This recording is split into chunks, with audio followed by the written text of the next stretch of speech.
तो हेलो मेरे प्यारे चैंपियंस, कैसे हैं आप लोग। उम्मीद करता हूँ बहुत अच्छे होंगे और पढ़ाई भी बहुत अच्छे तरीके से कर रहे होंगे आप लोग। तो आज मैं लेकर के आया हूँ आप लोगों के लिए झारखंड बोर्ड परीक्षा 2026 के लिए कंप्यूटर साइंस का 3 मार्क्स वाला क्वेश्चन।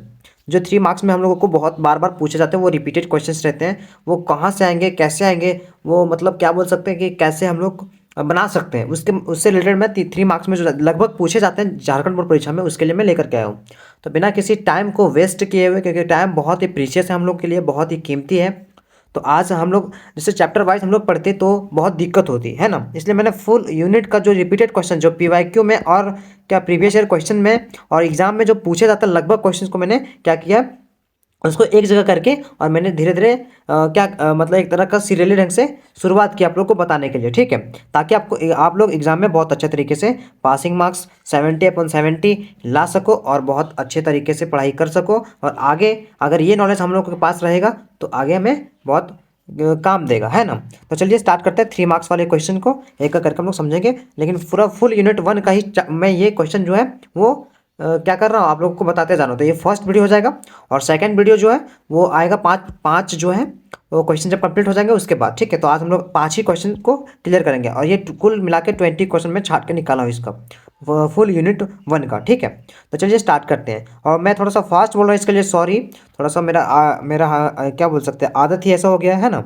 चलिए, class 12 computer science class 12 unit number क्या है, 1 का। यूनिट नंबर 1 जिसका नाम है C++ प्रोग्रामिंग, जो कि चैप्टर नंबर 1 से चैप्टर नंबर 8 तक का है। और ये 3 मार्क्स में लगभग क्वेश्चन रिपीटेड है, पूछे जाते हैं, यानी कि प्रीवियस ईयर क्वेश्चन को छाट के मैंने आप लोग के लिए मेहनत किया है, ठीक है। तो अगर आप इस चैनल पे नए हैं तो प्लीज़ सब्सक्राइब कर लीजिए, ताकि आने वाले नए वीडियोज़ का नोटिफिकेशन आप तक पहुँचता रहे। बहुत अच्छे तरीके से आप लोग पढ़ाई कीजिए, ठीक है, ताकि आप लोग आगे अच्छा कर सको, इसके लिए, है ना। चलिए स्टार्ट करते हैं बिना किसी देरी का। सबसे पहला क्वेश्चन क्या बोल रहा है, व्हाट इज टोकन। टोकन होता क्या है, मैंने पढ़ाया आपको, मैंने आपको बेहतर ढंग से समझाया टोकन क्या होता है। How many types of token, token के कितने प्रकार होते हैं। इस तरह का क्वेश्चन आपको 3 मार्क्स में दे सकते हैं, कितने, 3 मार्क्स में, ठीक है। तो चलिए बढ़ते हैं आगे।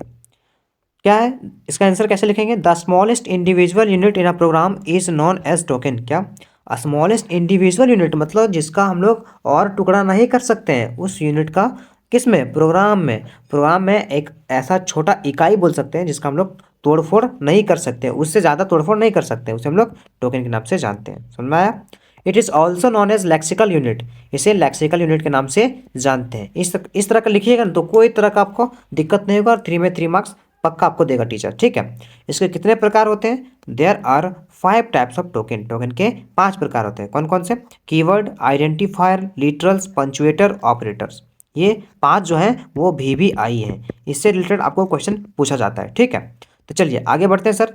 अगला क्वेश्चन क्या है, व्हाट इज लिटरल्स। ये यूनिट 1 का है, इसलिए आपको बता दे रहा हूँ। यूनिट 1 का ही मैं क्वेश्चन अभी टाइपिंग नहीं कर सका, ठीक है। तो मैं इस तरह का आपको पेपर में लिख लिख के आपको बता रहा हूँ, ठीक है। और मेरा भी एग्जाम आने वाला है, इसलिए आप लोग जिस तरह मैं मेहनत कर रहा हूँ आप लोग के लिए, वो भी थोड़ा मेहनत दिखाइए, आप लोग ढंग से पढ़िए। और मैं ये नहीं बोलता कि आप चैनल को सब्सक्राइब ही कीजिए सो, ठीक है। अगर मेरी पढ़ाई, मेरी बोली आपको समझ में आ रही तभी सब्सक्राइब करके रखिए, इससे ज़्यादा मैं कुछ नहीं बोल सकता हूँ, ठीक है।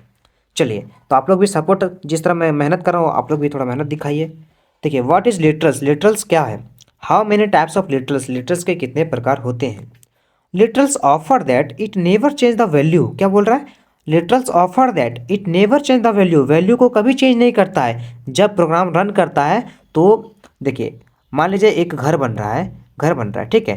तो यहाँ पे एक घर बन रहा है, यहाँ पे तो ये यहाँ वाला जो यहाँ पे पिलर है वो यहाँ तो नहीं होगा, जैसे यहाँ वाला पिलर तो यहीं ना होगा और यहाँ वाला पिलर यहाँ होगा, मेरा मतलब आप समझ रहे हैं ना। तो वो यहाँ पे चेंज करेंगे ही नहीं। यहाँ मान लीजिए 2 पिलर, एक पिलर यहाँ एक पिलर यहाँ, तो ये पिलर को उठा के यहाँ कर देंगे। मान लीजिए छोटा पिलर है, ये बड़ा पिलर है, तो यहाँ पे कर दिए तो ये छोटा बड़ा हो जाएगा ना। तो वही होता है इसमें से कि जब घर बन रहा हो, जब प्रोग्राम बन रहा हो, जब प्रोग्राम रन कर रहा हो C++ में, तो वैल्यू को नहीं चेंज किया जाता है, जिसे हम लोग लिटरल्स के नाम से जानते हैं। क्या, लिटरल्स के नाम से। लिटरल्स में होता क्या है, बस यही क्वेश्चन पूछा है कि वो लिटरल्स क्या होता है और इसके कितने प्रकार हैं। तो आपको इस तरह लिखना है, सिंपल। और मैं जितना हो सके मैं अपने लैंग्वेज में ज़्यादातर आप लोगों को बताना चाहता हूँ, मतलब क्या, बताने की कोशिश करता हूँ, चाहता नहीं हूँ, बताने की कोशिश करता हूँ, ठीक है। तो अगला क्या है sir, it is also known as constant. इसे क्या, कॉन्स्टेंट कहा जाता है। क्या, इसको कांस्टेंट के नाम से जानते हैं। थोड़ा सा स्पीड बोल रहा हूँ, तो इससे आप लोग को थोड़ी दिक्कत हो रही है मुझे मालूम है, तो आप कमेंट में बताइए कि समझ में आ रही है कि नहीं। ठीक है, मैं नेक्स्ट वीडियो से थोड़ा स्लो बनने का कोशिश करूँगा। मेरा आदत ही हो गया तो क्या करूँ, आदत से मजबूर हूँ, लेकिन अपने आप को सुधारने का कोशिश भी कर रहा हूँ। ठीक है, there are 4 types of literals. Literals के कितने प्रकार होते हैं? 4 प्रकार। कितने? 4 प्रकार। कौन कौन से? Integer constant, floating constant, character constant, string constant. देखिए कांस्टेंट इसका अदर नाम है। इंटीजर लिटरल्स थोड़ा अजीब लगता है कि नहीं सुनने में, इसलिए मैंने शॉर्ट में क्या कर दिया, कांस्टेंट। मैंने नहीं किया, ये सिलेबस में जब पढ़ा था ना, सिलेबस उसमें से इसी तरह का लिखा हुआ था और मैं पढ़ाई भी इसी के तौर पे किया हूँ। ठीक है, आगे क्या है सर? तीसरा नंबर क्वेश्चन क्या बोल रहा है? What is class and object. Class क्या होता है और ऑब्जेक्ट क्या होता है, इसके बारे में बताइए अगर आपको 3 मार्क्स चाहिए तो। ठीक, चलिए देखते हैं सर क्या होता है। Class, the binding of data member and क्या, the binding of data member and member function in a single unit is known as class. मतलब क्या बोल रहा है? डेटा मेंबर और मेंबर फंक्शन को एक यूनिट में बाइंडिंग करना, बांध के रखना, कलेक्ट करके रखना, उसे हम लोग क्लास के नाम से जानते हैं। मान लीजिए हम लोग की क्लास है, तो यहाँ पे 4th क्लास है, तो 4th क्लास के जितने भी स्टूडेंट्स हैं वो एक क्लास में, यानी कि एक कक्षा में क्या कर रहे हैं, वहाँ पे प्रेजेंट है। सिर्फ 4 क्लास का, यहाँ पर 3 नहीं है, उसे मतलब एक जगह पे एकजुट करके रखना, कलेक्ट करके रखना, हम लोग क्लास के नाम से जानते हैं। ठीक है, उसे हम लोग क्लास के नाम कह सकते हैं, मतलब दिया गया है ना। अगला क्या है सर? अगला बताइए सर, अगला क्या है? Object, an instance of a class is known as object. क्या बोल रहा है? Instance of a class, class का इंस्टेंट मतलब क्या, क्लास का छोटा नाम बोल सकते हैं। Instance of a class is known as object. Other word में हम लोग बोलें तो the short name of class is object. मतलब क्या बोल रहे हैं? क्लास के छोटा नाम को हम लोग ऑब्जेक्ट बोलते हैं। सिंपल से समझ में आ गया कि नहीं? चलिए देखिए, थिंग्स, मान लीजिए हम लोग थिंग्स है, यहाँ पे मान लीजिए आपको पढ़ा रहा हूँ अभी टैब पे, तो टैब और पेन थोड़ा सा अलग अलग है कि नहीं, तो वो थिंग्स हो गए, एक तरह का ऑब्जेक्ट हो गए। उसी प्रकार थिंग्स को ऑब्जेक्ट भी हो जाता है, बस उसी प्रकार। ठीक है, चलिए आगे बढ़ते हैं सर। अगर आपको समझ में आ रहा है बहुत अच्छे तरीके से, तो आप लोग थोड़ा सा सपोर्ट दिखाइए और मैं और बेहतर से समझाने की आपको कोशिश करूंगा। कहीं भी दिक्कत होता है, मैं हर वीडियो में बोलता हूँ कि कहीं भी दिक्कत होता है प्लीज़ कमेंट कीजिए आप लोग। ठीक है, और ये क्वेश्चन को आप लोग थोड़ा ज़्यादा डीपली पढ़िएगा, क्योंकि 20 क्वेश्चन मैं निकाला हूँ छाट छाट के, और 20 क्वेश्चन आप लोग को बहुत अच्छे तरीके से पढ़ाऊँगा। तो अगला क्वेश्चन क्या बोल रहे सर? चौथा number, what is the difference between keyword and identifier. Keyword और आइडेंटिफायर में डिफरेंस बताइए। कीवर्ड क्या है और आइडेंटिफायर क्या है, इसी के बारे में सिर्फ लिख दीजिएगा। कीवर्ड आइडेंटिफायर आपको पढ़ा चुका हूं, मालूम है कि नहीं? चलिए देखते हैं sir. Keyword is a special meaning word. Keyword जो है वो खास तरह का मीनिंग वर्ड है, इसका पूरा पूरा मतलब निकलता है। Identifier is just like a variable. ये वेरिएबल है, मतलब ए बी सी डी ऐसा होता है ना, वो समझ है ना, एक तरह का वेरिएबल है, और ये इसका स्पेशल मीनिंग वर्ड है। समझ में आया ना? अगला क्वेश्चन, सॉरी क्वेश्चन नहीं, अगला पॉइंट क्या लिखेंगे हम लोग कीवर्ड में। पहले देखिए कीवर्ड बताता हूँ, फिर आपको आइडेंटिफायर बताता हूँ, या फिर देखिए इसमें से डिफरेंस डायरेक्ट बताते चलता हूँ आपको। ठीक है, तो अच्छा समझ में आएगा। Keyword is a reserve word. Keyword क्या है? रिजर्व वर्ड है, रिजर्व वर्ड है। आइडेंटिफायर नॉट रिजर्व वर्ड, ये रिजर्व वर्ड नहीं है। ठीक है, रिजर्व का मतलब होता है पीछे, पीछे जैसे होता है ना, उस प्रकार का। ठीक है, और ये पहले से प्रेजेंट होता है, ये पहले से प्रेजेंट होता है, और ये इसमें से नॉट रिजर्व वर्ड होता है। बस बस लिखेंगे इसी प्रकार से हम लोग। ठीक है, अगला अगला टॉपिक पॉइंट क्या है? Keyword contain only letter. ये इसके अंदर लेटर आता है, लेटर आ जाता है। क्या? लेटर। समझ में आया ना? इसके अंदर सिर्फ लेटर ही लिख सकते हैं कीवर्ड में। और आइडेंटिफायर में क्या होता है sir? Identifiers contain letter, digit and symbol, that is underscore. क्या? देखिए, लेटर, डिजिट, सिंबल, और सिंबल क्या यूज करेगा पता है? Only underscore. ये वाला देखिए, यहाँ पे मान लीजिए यहाँ पे यू लिखा हुआ, नीचे वाला जो नीचे वाला होता है, ये तो डैश हो गया ऊपर वाला, ये नीचे वाला जैसे मान लीजिए यहाँ पे यू डैश है, ये मतलब यहाँ पे 4, मान लीजिए 4 डैश है, चलिए छोड़िए 4 डैश है, और यहाँ पे 4 लगा के नीचे लिखेंगे, तो इसको हम लोग बोलेंगे क्या? Under score. अंडर स्कोर बोलेंगे। समझ में आया ना? अंडर स्कोर बोलेंगे। ठीक है, आगे बढ़ते हैं सर। अगला क्या है? Keyword represent in white colour. ये व्हाइट कलर में रिप्रेजेंट करता है अपने आप को। कीवर्ड जो है वो व्हाइट कलर में अपने आप को रिप्रेजेंट करता है। Identify written in lower case and upper case letter.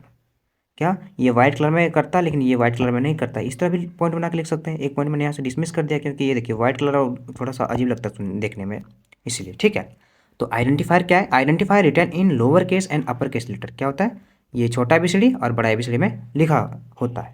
ठीक है, ये आइडेंटिफायर जो है वो लोअर केस और upper case, lower case upper case आपको पता ही होगा, छोटा एबीसीडी बड़ा एबीसीडी, मालूम है कि नहीं? In C plus plus there are 95 keywords are present. मतलब क्या बोल रहा है कि सी प्लस प्लस लैंग्वेज में, क्या C++ लैंग्वेज में 95 कीवर्ड्स प्रेजेंट होते हैं। समझ में आ गया।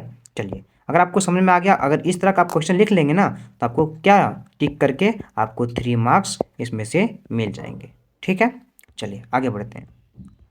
भरोसा कीजिए, ठीक है, समझ में भी आएगा और अच्छा मार्क्स भी आएगा। थोड़ा सा आपको, मुझे मालूम है नया हूँ मैं इस चैनल पे, इसलिए मैंने हर साल देखा कि कोई पढ़ा नहीं रहा है, कोई बता नहीं रहा बढ़िया से। मैंने अपने टाइम में भी बहुत अच्छे तरीके से पढ़ाई किया था, ठीक है, तो कोई पढ़ा ही नहीं रहा था, तो मैं सिलेबस देखा, वही सिलेबस से मेरा क्वेश्चन सब भिड़ गया उसी से। ठीक है, तो मैं उस तरह का, देखिए मैं बता नहीं सकता हूँ कि यही चीज़ आ जाएगा, लेकिन क्या है कि यही चीज़ से, यही 20 क्वेश्चन से कम नहीं तो 15 क्वेश्चन के अंदर ही आएंगे। 5 क्वेश्चन आप रिटायर कर दीजिए, ठीक है।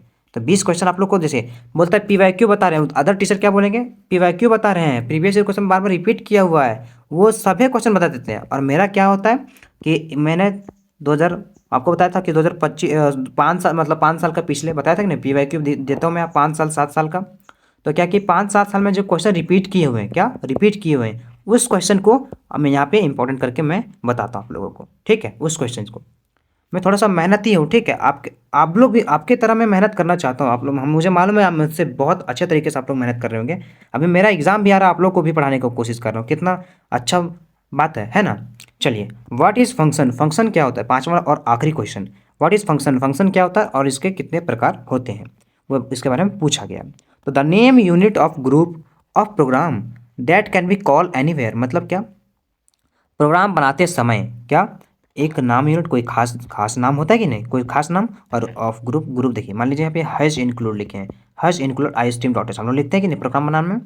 तो क्या कि एक कोई नाम आया, हैज इंक्लूड नाम आया कि नहीं, तो उस ग्रुप के नाम में, जब प्रोग्राम में, क्या प्रोग्राम में किसी ग्रुप के नाम को कॉल एनीवेयर बुलाया जाता है, बुलाया जाता है। जैसे यहाँ पे प्रोग्राम लिखा हुआ है, ठीक है, तो इसका नाम आ गया यहाँ पे। तो इस प्रकार के मान लीजिए यहाँ पे आया ए, और ए बराबर 5 है, तो यहाँ पे ये था पहले से यहाँ प्रेजेंट था, लेकिन ये वाला 5 तो यहाँ आएगा ना, वही call anywhere in program, program में बुलाते हैं, ठीक है, बुला सकते हैं।